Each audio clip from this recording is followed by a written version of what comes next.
رب العالمین نے جہاں محبوب صلی اللہ علیہ وسلم سے اپنی مدد کا وعدہ فرمایا، سبحان اللہ، کہہ دے فرمایا محبوب ہم ایسے لشکروں سے تمہاری حمایت کرتے ہیں جن کو آپ دیکھتے نہیں۔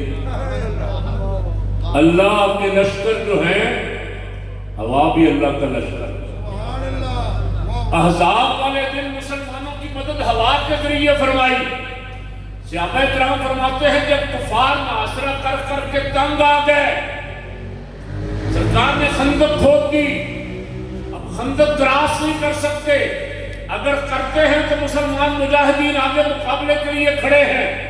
ایک مہینہ محاصرہ کر کر کے جب کافر تنگ آ گئے، اللہ رب العالمین کو منظور ہوا کہ مسلمانوں کی مدد کرنی ہے، تو ایسی تیز ہوا چلائی، صحابہ کرام فرماتے ہیں وہ کافروں کی طرف تیز آندھی اور طوفان تھا اور ہماری طرف ہلکی ہلکی ٹھنڈی ہوا تھی۔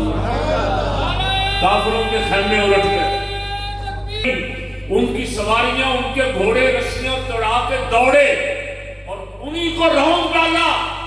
ادھر صحابہ کرام رضوان اللہ مجمعین سارا منظر دیکھ رہے تھے، وہ کہتے ہلکی ہلکی ٹھنڈی ہوا تھی۔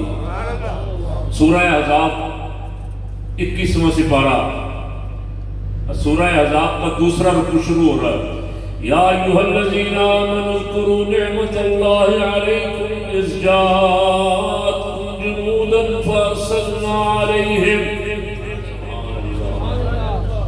ایمان والو یاد کرو، اللہ نے جب ہوا کے ذریعے تمہاری مدد فرمائی۔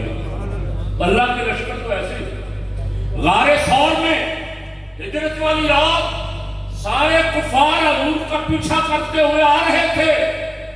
غار ثور میں حضور کے ساتھ صرف ایک یار غار صدیق اکبر ہے۔ کافر زہر میں بڑی تلواریں لے کے آ رہے ہیں، وہاں اللہ کریم نے مکڑی اور کبوتری کے ذریعے مدد فرمائی۔ اور مکڑی نے غار کے منہ پہ جالا بن دیا اور کبوتری نے انڈے دے دیے۔